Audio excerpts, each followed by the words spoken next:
Bismillahirrahmanirrahim. Assalamualaikum warahmatullahi wabarakatuh. Gimana kabarnya tuh? Saya harapkan Bapak Ibu sekalian selalu dalam keadaan baik, sehat, dan selalu semangat untuk mendidik. Bapak Ibu, kali ini adalah Jam Pendidikan yang mencoba menjawab permasalahan pendidikan. Mungkin remeh bagi kita, tapi bisa jadi luar biasa bagi orang lain. Bapak Ibu, pada kesempatan kali ini kita akan bahas mengenai kurikulum di Indonesia.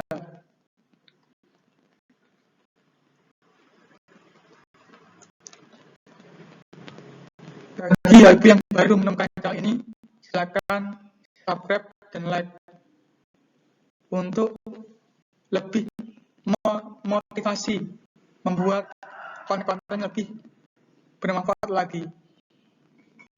Tapi sebelumnya kita lihat intro berikut ini.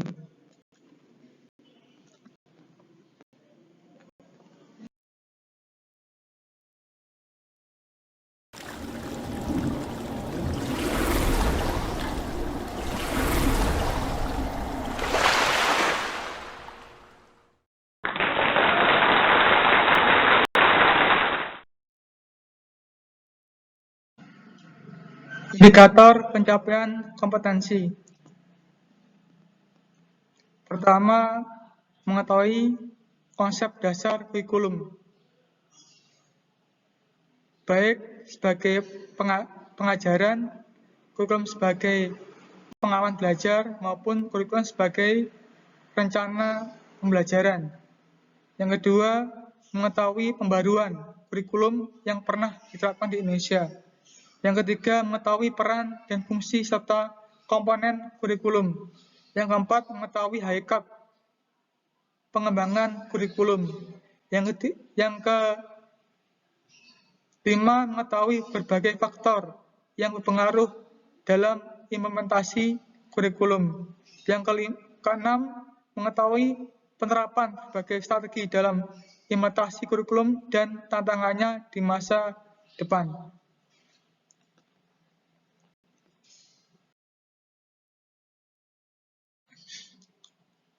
Bapak Ibu, apa arti kurikulum? Saya yakin Bapak Ibu semua sudah tahu. Ya, jadi istilah kurikulum ini digunakan pertama kali pada dunia olahraga pada zaman Yunani kuno, yaitu kurere, yang artinya ada lintasan atau jarak yang harus ditempuh oleh seorang pelari. Lintasan tersebut terbentang mulai dari start sampai dengan finish. Istilah tersebut digunakan dalam bidang pendidikan yang diasumsikan sebagai serangkaian mata pelajaran yang harus dipelajari oleh peserta didik mulai dari awal sampai dengan mengakhiri program pendidikan.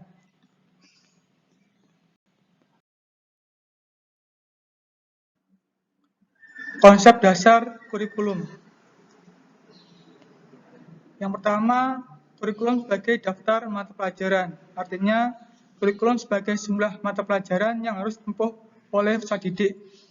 Jadi contoh saja, apabila Anda datang ke sebuah sekolah, kemudian Anda menanyakan tentang kurikulum yang digunakan oleh lembaga pendidikan tersebut, maka pimpinan sekolah akan menyodorkan daftar berbagai mata pelajaran yang harus ditempuh oleh setiap peserta didik. Konsep ini erat kaitannya dengan usaha untuk memperoleh jasa. Artinya, apabila peserta didik berhasil mendapatkan jasa, berarti telah menguasai serangkaian mata pelajaran sesuai dengan kurikulum yang berlaku. Yang kedua, kurikulum sebagai pengalaman belajar siswa. Artinya, kurikulum ada tujuan seluruh kegiatan yang dilakukan oleh siswa baik di dalam maupun di luar sekolah, di mana kegiatan tersebut berada dalam tanggung jawab sekolah. Kegiatan yang dimaksud di sini adalah tidak hanya kegiatan intra maupun ekstra kurikuler, tetapi juga mencakup kegiatan yang dilakukan di bawah tanggung jawab dan bimbingan guru. Dari misalnya penugasan proyek sains yang dikerjakan di rumah penugasan wawancara, dan observasi, kunjungan museum, dan kebun binatang, itu semua merupakan bagian dari kurikulum dalam rangka mencapai tujuan pendidikan. Yang ketiga, kurikulum sebagai rencana atau program belajar. Artinya sebagai suatu rencana, kurikulum bukan hanya berisi tentang program kegiatan, akan tapi juga berisi tentang tujuan yang harus ditempuh, beserta alat evaluasi untuk menentukan keberhasilan pencapaian tujuan. Tentunya tujuan yang dimaksud di sini adalah tujuan pendidikan nasional Indonesia.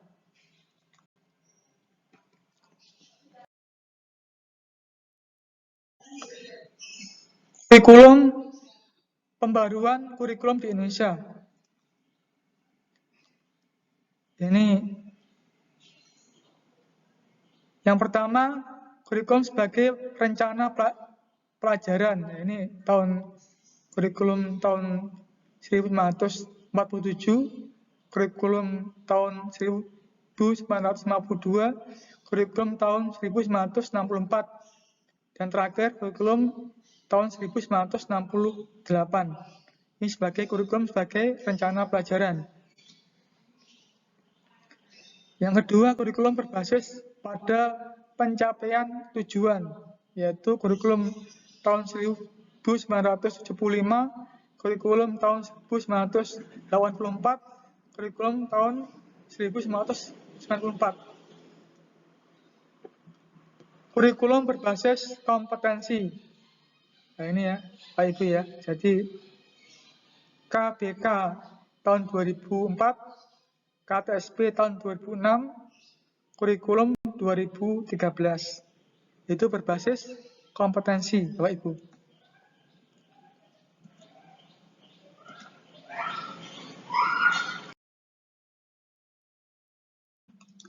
Kurikulum 2013 seperti apa karakteristiknya?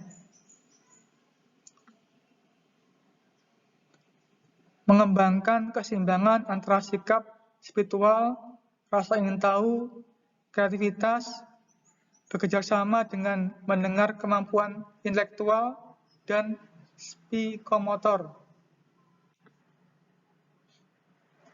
Sekolah merupakan bagian dari masyarakat yang memberikan pengalaman belajar terencana di mana peserta didik menerapkan apa yang dipelajari sekolah ke masyarakat dan memanfaatkan masyarakat sebagai sumber belajar. Mengembangkan sikap, pengetahuan, dan keterampilan serta menerapkan dalam berbagai situasi di masyarakat dan di dalam masyarakat.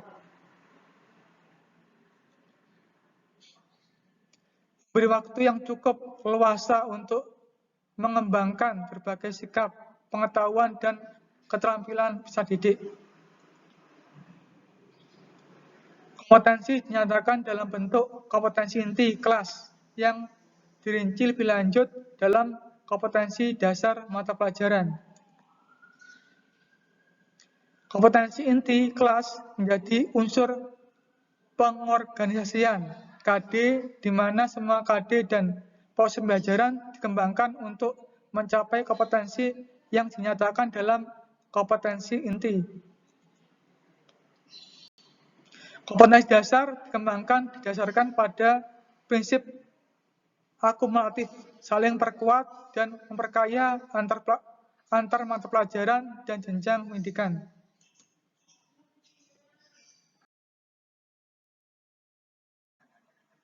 Peran kurikulum. Bapak Ibu, pertama untuk peran kurikulum adalah peran konservatif, artinya ini lebih menekankan bahwa kurikulum itu dijadikan sebagai sarana untuk mentransmisikan nilai budaya di masa lalu yang dianggap masih sesuai dengan masa kini. Dengan demikian, peran ini menempatkan kurikulum yang berorientasi ke masa lampau.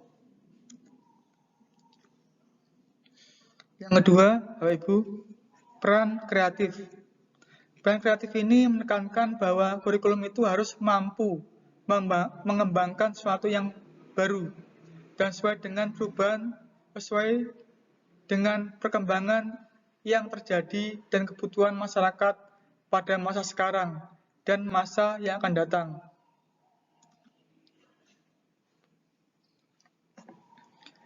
Yang ketiga, peran kritis dan evaluatif. Ini lebih menekankan aspek nilai dan budaya.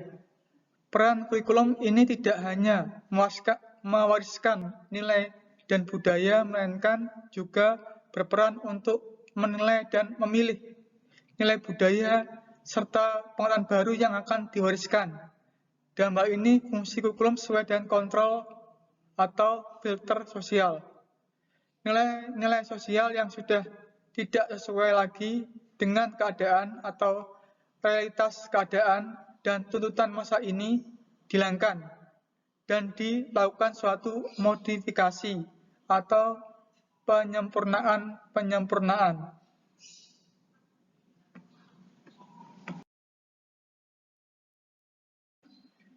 Fungsi kurikulum. Fungsi pendidikan umum, fungsi kurikulum ini untuk mewariskan peserta didik agar menjadi anggota masyarakat baik sebagai warga negara maupun warga dunia yang baik dan bertanggung jawab. Kurikulum harus memberikan pengalaman belajar pada setiap peserta didik agar mampu menginternalisasikan nilai dalam kehidupannya, memahami setiap hak dan kewajiban sebagai anggota masyarakat. Fungsi suplementasi, artinya kurikulum sebagai alat pendidikan harus dapat memberikan pelayanan kepada setiap peserta didik sesuai dengan perbedaan yang dimilikinya.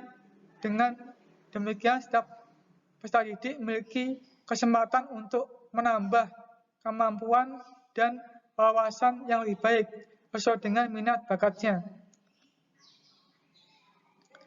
Fungsi eksplorasi, dikatakan ekspor ya, mengembangkan, memiliki makna bahwa kurikulum itu harus dalam menemukan dan mengembangkan minat bakat peserta didik. Melalui fungsi ini, peserta didik diharapkan dapat belajar sesuai dengan minat bakat yang dimilikinya, sehingga memungkinkan untuk belajar tanpa adanya paksaan. Oleh sebab itu, para guru sebagai pengembang kurikulum di kelas harus dapat menggali bakat dan minat peserta didik yang dimilikinya.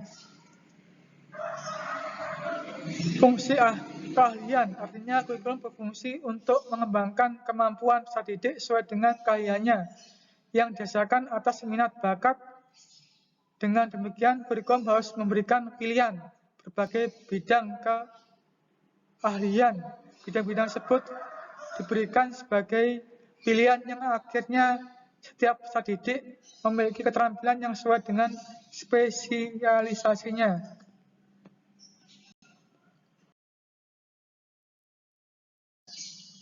Komponen kurikulum.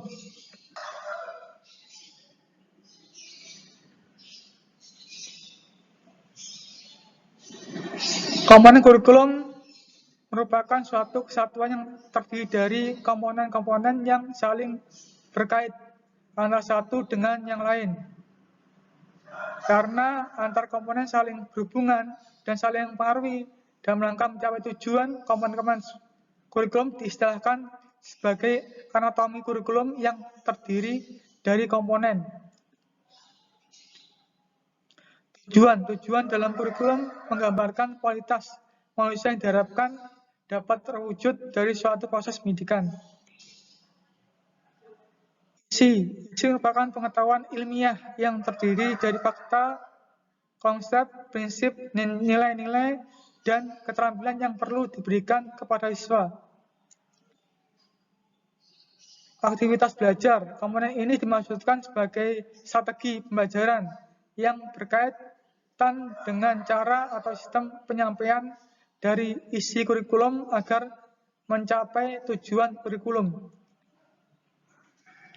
Evaluasi merupakan komponen yang ditujukan untuk menilai pencapaian tujuan kurikulum dan menilai implementasi suatu kurikulum secara keseluruhan.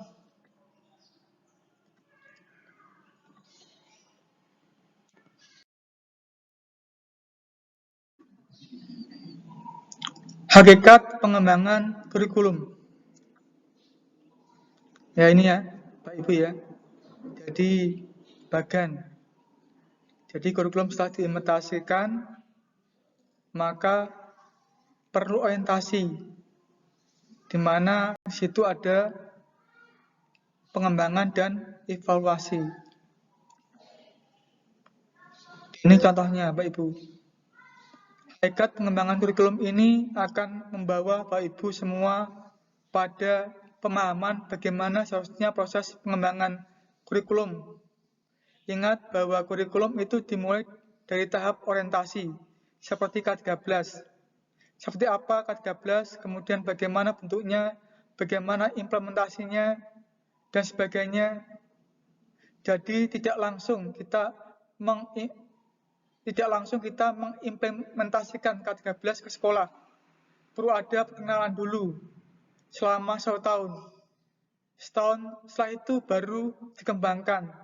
Tapi pengembangan setelah orientasi ke tahap pengembangan, ini yang berperan penting adalah guru. Seperti bagaimana bahan ajarnya, bagaimana model pelajaran K13, dan sebagainya. Setelah semua siap, barulah diimplementasikan.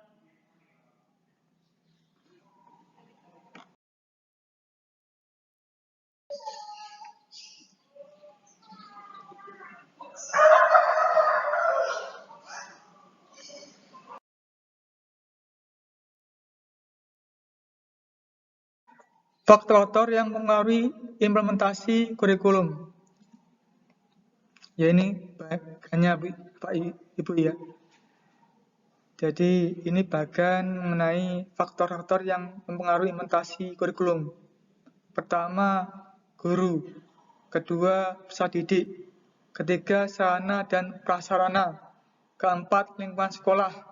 Kelima, budaya dan ideologi sekolah.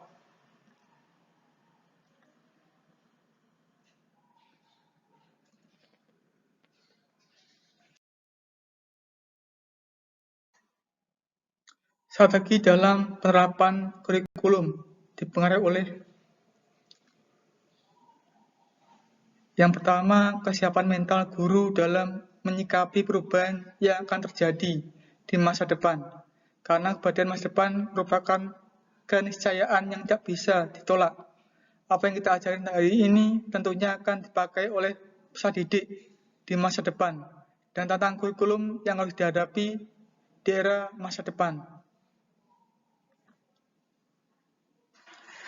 Demografi artinya usia produktif kita akan mengalami namanya bonus demografi, yang dimana usia produktif anak kita yang berusia muda lebih banyak daripada usia non-produktif. Sedangkan negara lain beda. Indonesia akan mengalami angonostenografi. Usia anak muda kita akan lebih banyak daripada usia yang menua. Itu merupakan tantangan kita sebagai guru di masa yang akan datang. Teknologi di ruang kelas. Bapak Ibu, kita bayangkan teknologi yang kita gunakan sekarang. Saat ini betapa canggihnya. Dan bisa dibayangkan bagaimana 5 tahun di masa yang akan datang akan lebih canggih. Globalisasi dan perubahan kebijakan pendidikan. Di masa yang akan datang akan terjadi globalisasi besar-besaran. Artinya, dari tenaga manusia akan digantikan oleh mesin-mesin baru. Apa kita bisa menciptakan atau membentuk karakter anak didik kita yang bisa kreatif dan inovatif, menciptakan alat baru yang bisa berguna bagi orang lain.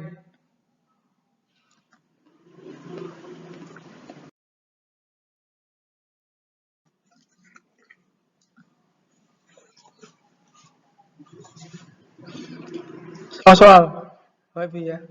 Berdasarkan gambaran perjalanan pembaruan kurikulum yang pernah dan sedang diterapkan di Indonesia dapat diketahui bahwa setiap perubahan kurikulum pasti didasari oleh dasar baruan yang berangkat dari permasalahan perubahan di masyarakat. Dimaksudkan sebagai inovasi dalam pendidikan untuk memastikan lulusan yang berkualitas dan mampu bersaing di kehidupan yang akan datang.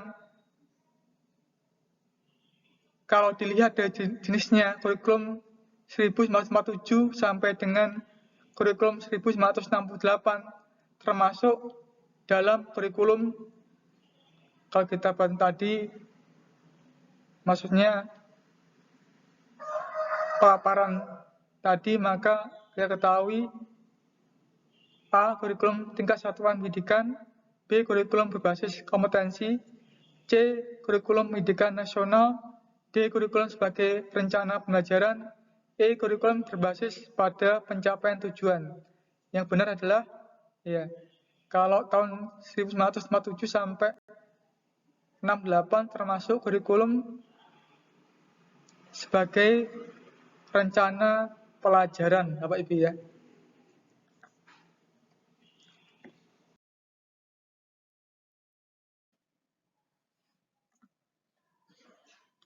Yang bukan merupakan karakteristik pada kurikulum 2013 adalah A. Mengembangkan keseimbangan antara sikap spiritual, rasa ingin tahu, kreativitas, kerjasama dalam kemampuan intelektual, psikomotor. B. Sekolah merupakan bagian dari masyarakat yang memberikan pengalaman belajar terencana di mana peserta didik menerapkan apa yang dipelajari di sekolah ke masyarakat dan memanfaatkan masyarakat sebagai sumber belajar. C. Kompetensi inti kelas menjadi unsur pengorganisasian kompetensi dasar di mana semua kompetensi dasar dan proses pembelajaran dikembangkan untuk mencapai tujuan. D. Kompetensi dasar yang dikembangkan kita pada prinsip akumulatif, saling memperkuat dan memperkaya antara mata pelajaran dan jenjang pendidikan. E. Peran guru di kelas menjadi dominan, melakukan latihan drill hingga bisa, sehingga hasil pendidikan diukur dengan mudah secara akumulatif. Yang benar apa Ibu ya? Yang benar adalah E, Bapak Ibu ya, kalau Bapak Ibu perhatikan tadi.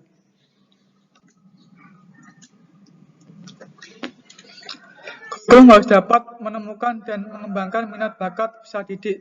Peserta didik diharapkan dapat belajar sesuai dengan minat dan bakat yang dimilikinya, sehingga memungkinkan untuk belajar tanpa adanya paksaan. Oleh sebab itu, para guru sebagai pengembang kurikulum di kelas harus dapat menggali bakat dan minat peserta didik yang dihadapinya. Hal tersebut di atas merupakan fungsi kurikulum sebagai A. Fungsi pendidikan umum, B. Suplementasi, C. Eksplorasi, D. Keahlian, E. Adaptif. Yang benar adalah eksplorasi ya.